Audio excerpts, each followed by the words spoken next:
Okay, everybody, this is Brian, and welcome to episode 29 of my reusable space program.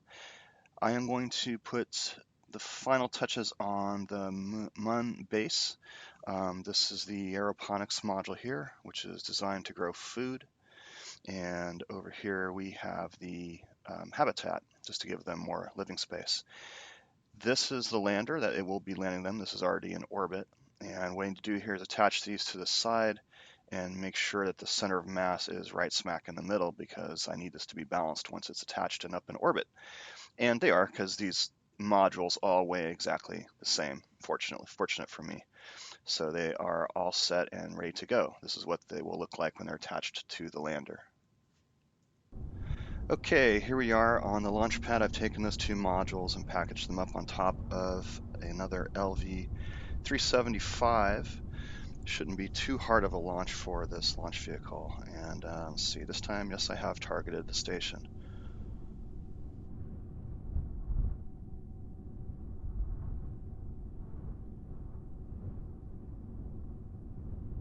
Okay, that's about right. I'm not going to do a direct launch. Press C. Okay, here we go. Now remember, this is just the first step for these modules. They're going to go up to the station. They're going to be attached to the cargo lander. They're going to be strutted in with EVAs. Cargo lander needs to be refueled, and then the cargo lander will head off to Mun, and then we'll land. Normally I would use the orbital transfer vehicle to push these modules around to the moon, but since the cargo lander has to go there anyway, why not let it do all the work? I plan on showing you all of this in this episode, but we will have to skip around a little bit. Okay, it's time to match velocities with target.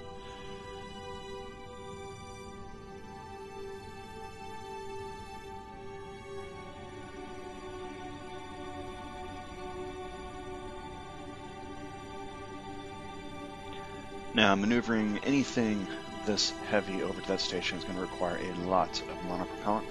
So the easiest thing to do here is just call this good and go get the tug to come over and get the payload.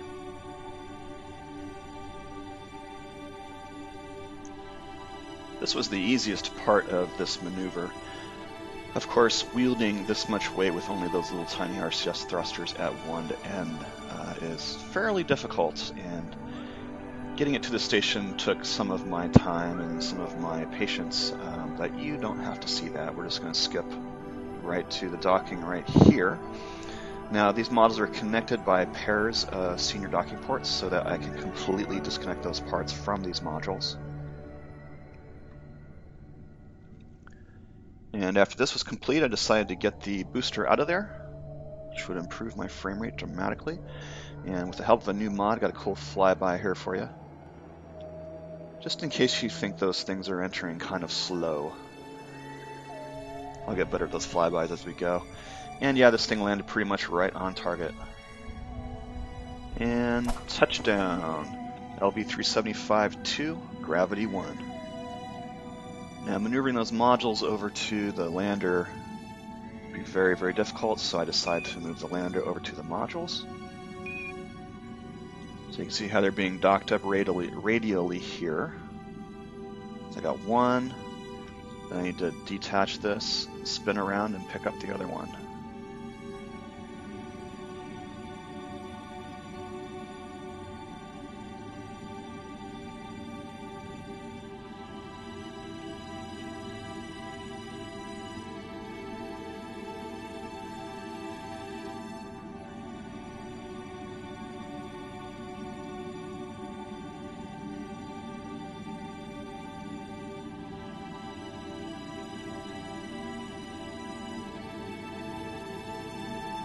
Now that is easier said than done, for the reason being is that module is fairly heavy with all the machinery and stuff on board, and it is not strutted in yet, so that little docking port is kind of flimsy, and the mass of this vehicle in total is now quite offset.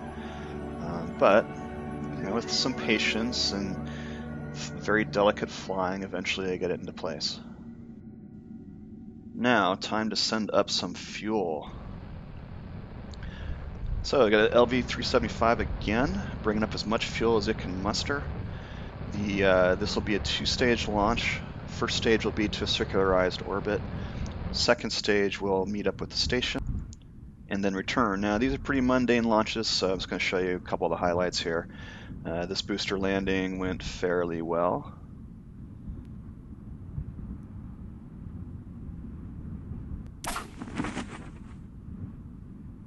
Though I did lose the landing legs, but I'll call that a success.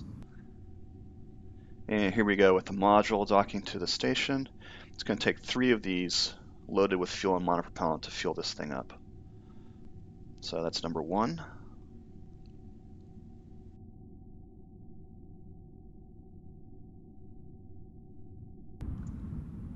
And the landing pod returning without incident.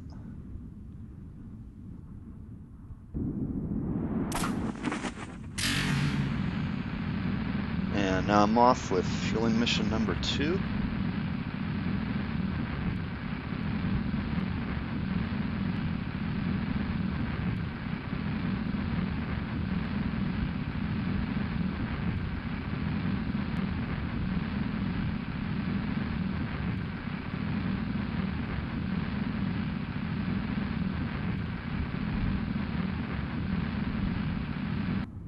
Now number 2, I overshot just a little bit, but I did recover it safely from the water here.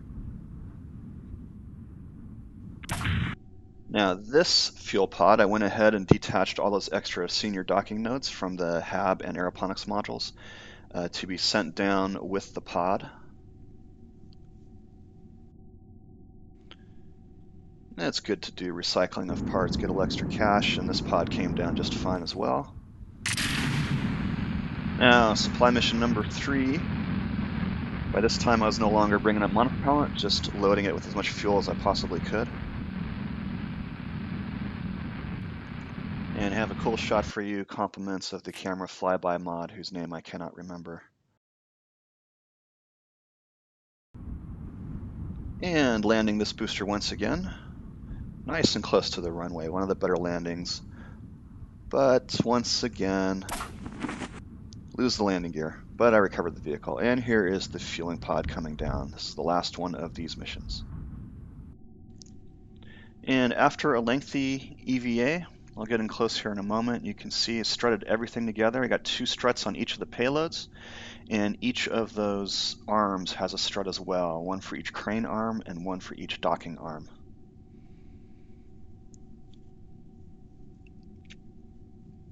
This is a nice way of doing it because the size of the modules doesn't matter so much, only the weight does, and only that it's symmetrical, which is fairly easy to do. Once you get a vessel up here with, say, a cargo bay or that wraps around the payload in some way, you end up with sizing issues. Everything has to fit in there. All right, course is laid in for the moon. Let's get this burn started.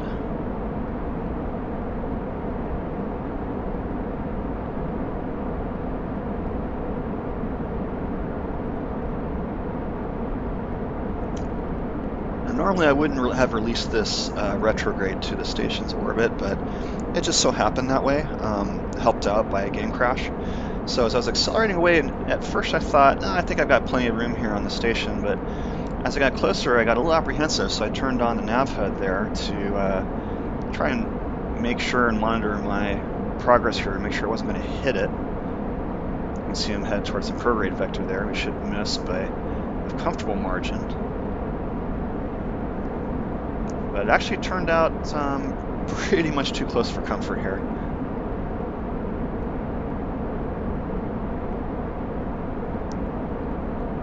At considerable closing speed too. And I'll give you a couple of beauty shots here of this thing breaking orbit, heading off.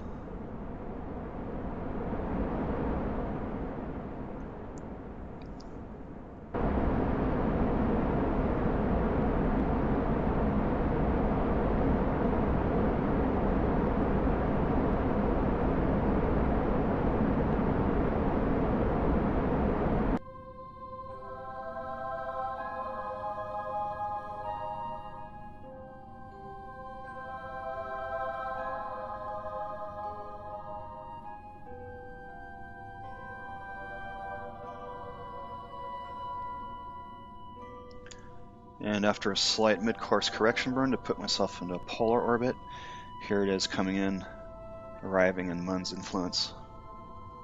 Okay, here I am plotting the landing nodes here, and I've got a great tip for you. Normally I would focus this on Mun and zoom in as far as I can, which isn't very far, the game just doesn't allow it. But what I did here was, while the vehicle was on the opposite side of Mun over there, I stayed focused on it and I zoomed in. So now I'm zoomed as far as I can on the vehicle, and the Moon's surface is almost a perfect distance away for doing very precise node edits. So got that pretty close. It needs a little bit of an inclination change, so I'm going to go ahead and go over here and adjust it slightly. And here we go. So this is burning that small inclination burn to get to pass directly over the landing zone. And I'll let live me comment on the landing. Alright, let's see what I can do about getting this thing on the ground in less than 1,000 pieces. Lights on, turn on the nav HUD. Let's see, RCS on for faster maneuvering.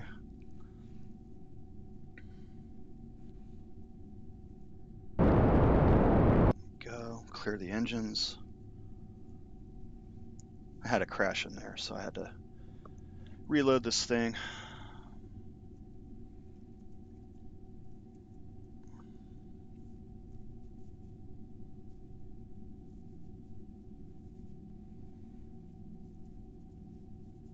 Okay, so about 35 seconds is where I want to start the burn. I'm actually going to start a few seconds late, like maybe 2 to 3 seconds late. Now, I've never seen smoke coming out of engines in a vacuum. I think that one of the mods here is malfunctioning.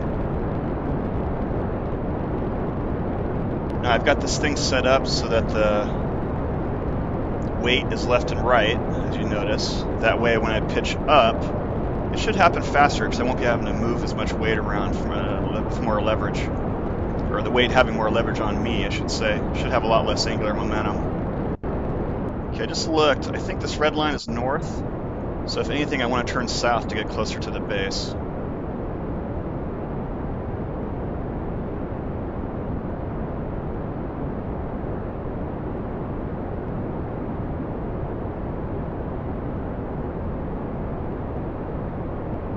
Okay, node's not going to help me anymore.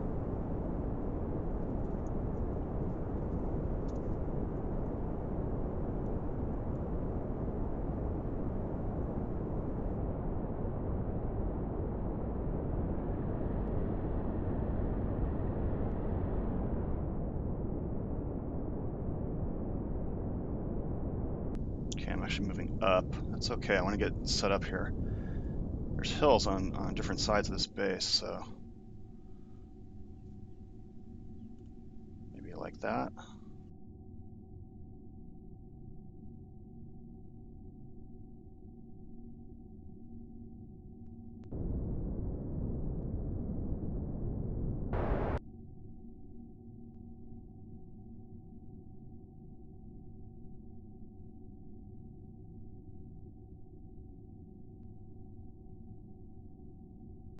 Push that retrograde marker back up towards the top. I'm watching my surface horizontal speed number. If that hits 0, I'm going to throttle down.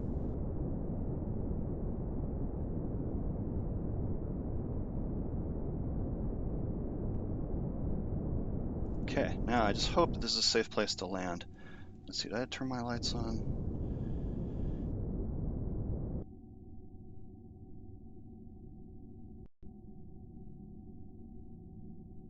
Yes, those are on. Let's get the gear down.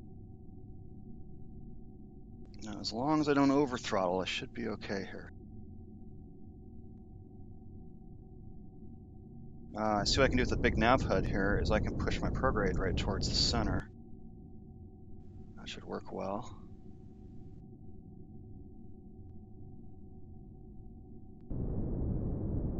Like so.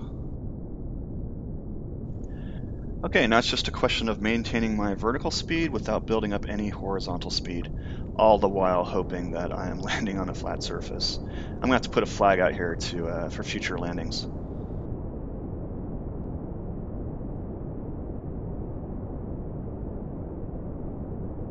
Just do stupid smoke. It's driving me nuts.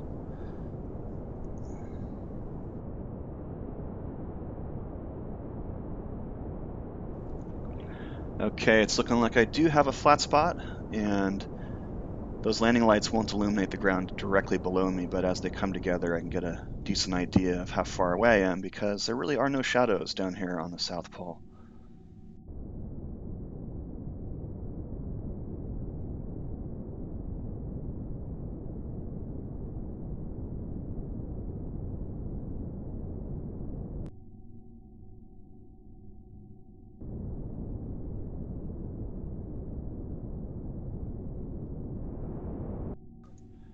And touchdown. Okay, got one bounce. Hopefully I didn't break the landing gear. Raise legs. Looks like I did not break landing gear this time. Whew. Alright. Save that. And let's get to work here. Okay. That's good. Should be clear to disconnect. So drop cargo. Boom. Okay.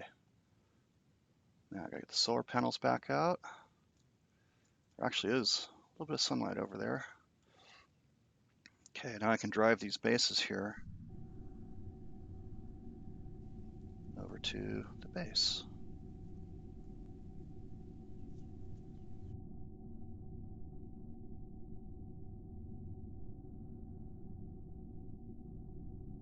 This does go through electric charge pretty quickly, so I want to do this fairly efficiently.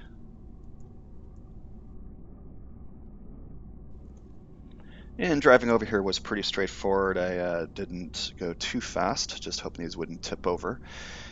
And after a couple of tries at setting up the base and realizing I should position these differently, here it is in its final configuration, expanding and lighting up in all of its glory. Now I'm going to take a few minutes to go over this base in detail and show you how it works. Right, here we are up at the Mun South Pole base. This is really close to the South Pole. South Pole is at probably right there.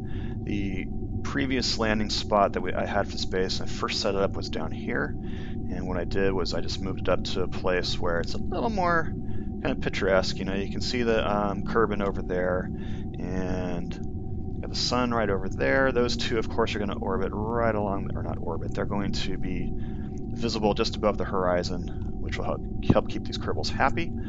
I've got a nice big flat area here, and I guess you can't see it, but I did stick a flag over there in what looks like the best landing zone. And I moved the cargo lander over here so that it can get fueled up. So here's how these bases work. This base is designed pretty much three things in mind. One is to create fuel, because we're going to have a vehicle landing here. It's going to do hops around to the rest of the Mun, gathering science, and I want to refuel it here instead of sending it all the way back to Kerbal. So that is what this is all about. We got an MKS base. All these bases are the same, just have the wheels on them. And this particular one has the DRT drills, two of them attached radially. And they are drilling carbonite. There's a carbonite converter here and a big storage tank up here for fuel. Oh, my UI is turned off, of course. So I figured on a base you'd probably want that activity, all that noise and stuff kind of away from the main base. The rest of the space is devoted to processing science and keeping the Kerbals alive and generating electricity also. So we got the PDU here. It's just a big thing that generates electricity from a big lump of plutonium. Oh gosh, completely forgot what those are called. Anyway, that's the Pioneer unit that is designed to process science once I start loading it in. And over here I have the aeroponics module and the oh gosh, what are these called? Aeroponics module. I don't know. They grow plants, obviously. And over here I have the Kerbal habitat with living quarters, and this is for storing supplies. So that is pretty much the base. Kerbals live off of supplies. Supplies are recycled throughout this base. In order to run it, of course, you need electricity. You need some water, you need some substrate. The water and substrate are for the kerbals and for growing the food. And the kerbals waste is going to be recycled through the system. It's about 90% efficient. So there actually is no substrate or water here. And I have plans for MinBase that'll fix that problem. That base will be completely self-sufficient. But about 90% of it is recycled. So in that way, this thing should last plenty long enough to strip Mun bare, learn all of its secrets, and then I'll move all of this stuff over to MinBase. Remember, this is reusable KSP. I can just hook the stuff up that lander and fly it off to MinBase. And then this right here, I'm not going to open up because there's a bug in there. Once you open it, you can't close it, or it stays closed. You'll open it, you leave, you come back, it's closed, and you can't open it again. But this is a big comm dish so that we can communicate back with base. And of course, here is a rover using the new mod, the new parts, etc. There's room for 5 kerbals on there, and it has these treads which are far easier and more fun to drive around on the surface of Mun. So there you go. Let me know if you have any questions about this. The MinBase base, I've already played around with it in sandbox mode, and it's going to be pretty cool. I can't wait for that. So I want to get this Mun stuff done as fast as possible. Alrighty. And now here's a little preview of what I'm going to show next week. This vehicle right here, Orbital Transfer Vehicle 2.0, goes and collects a ton of science. And this is going to be collecting all the science from the surface of the Moon. Hope you enjoyed watching. I will see you next week.